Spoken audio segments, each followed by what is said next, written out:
បាទសូមជម្រាបសួរបាទថ្ងៃនេះបាទខ្ញុំសូមបង្រៀនបាទចង្វាក់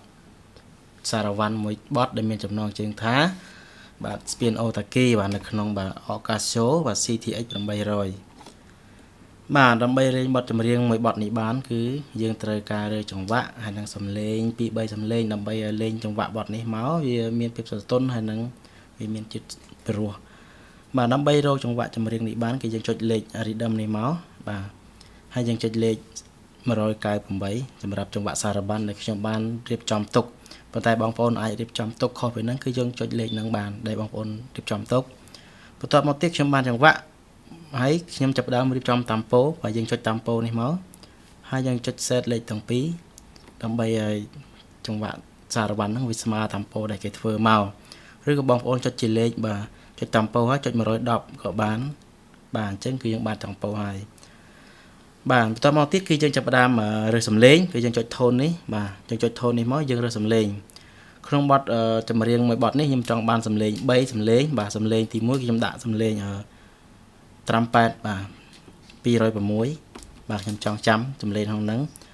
បាទខ្ញុំបានសំឡេងហ្នឹងហើយចង្វាក់ហ្នឹងហើយខ្ញុំចាប់ផ្ដើមបើកអាគ័រនេះបាទអាគ័រសម្រាប់ប្រើនៅក្នុងចង្វាក់បើយើងអត់បើកទេយើងចុចទៅវាលឺសំឡេងជាសំឡេងតែយើងលេងជាគ្រាប់បើយើងចុចអាគ័រនេះគឺយើងចាប់ផ្ដើមលេងជាចង្វាក់របស់វាអញ្ចឹងយើងចាប់ផ្ដើម record ទុកបាទយើង save វាទុកបាទ store ជាប់ចុចលេខ1គឺខ្ញុំបានទាំងសំឡេងទាំងចង្វាក់ទាំងតាមប៉ូបាទទាំងសំឡេងទាំងចង្វាក់ទាំងតាមប៉ូនៅក្នុងហ្នឹងបន្តមកទៀតខ្ញុំចង់បានសំឡេងមួយទៀតគឺសំឡេង saxophone ខ្ញុំចុច235បាទ235គឺ saxophone ខ្ញុំ save ទុកក្នុងបងទី2អូខេមួយទៀតខ្ញុំចង់បានសំឡេង clarinet 249ខ្ញុំចាំអស់ហើយបាទតមកទៀតខ្ញុំចុចទុកបងលេខ3បាទគឺបាទសំឡេងទី1 trumpet ទី2 saxophone ទី3 clarinet អញ្ចឹង3សំឡេងនេះខ្ញុំចង់បាន3សំឡេងនេះបន្ទាប់មកទៀតខ្ញុំចុច freeze នេះឲ្យជាប់បាទដើម្បីចាក់សោចង្វាក់កុំឲ្យវារាលពេលយើងដូរសំឡេងនេះបាទ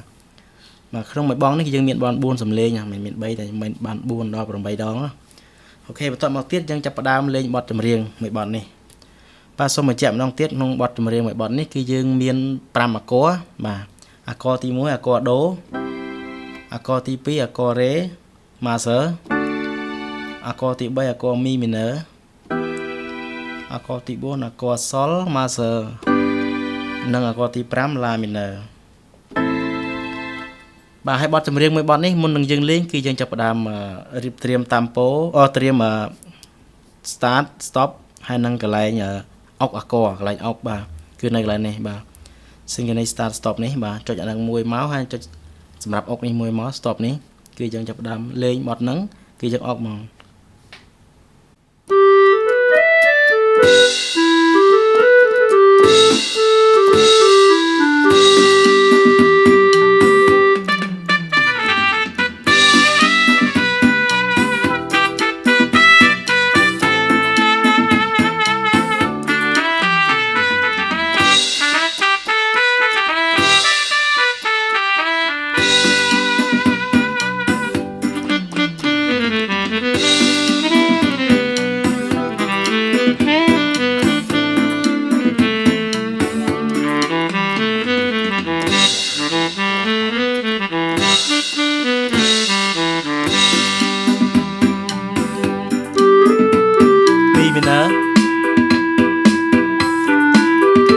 sol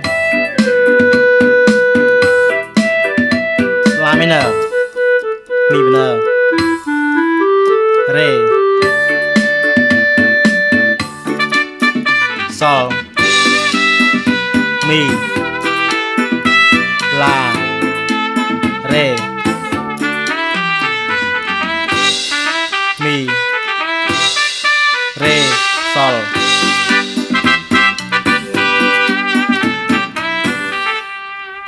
អូខេបាទបើសិនបាទខ្ញុំថតហ្នឹងវាមានភាពលឿនបងប្អូនអាចខាស្ដាប់ម្ដងទៀតបានឬក៏អាចខាវាឲ្យយឺតជាងនឹងទៀតក៏បានបើសិនជាបងប្អូនមើលអត់ទាន់បាទសូមអរគុណ